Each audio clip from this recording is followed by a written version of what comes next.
I mixed all my leftover paint together, and then I didn't like this color green, so I added this pink to it, and you won't believe the results. This is the original color, admittedly more of a sage green than a lime green. Gosh, everybody was calling me out on that.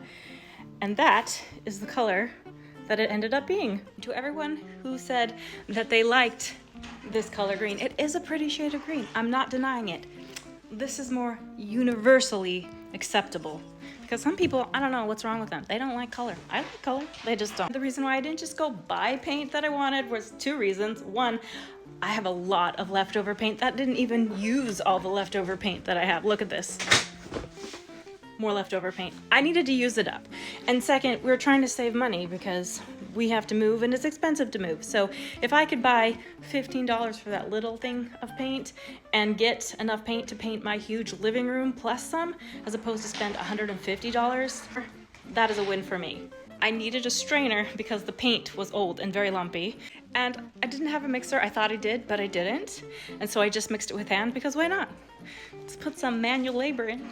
It's good for your health, right?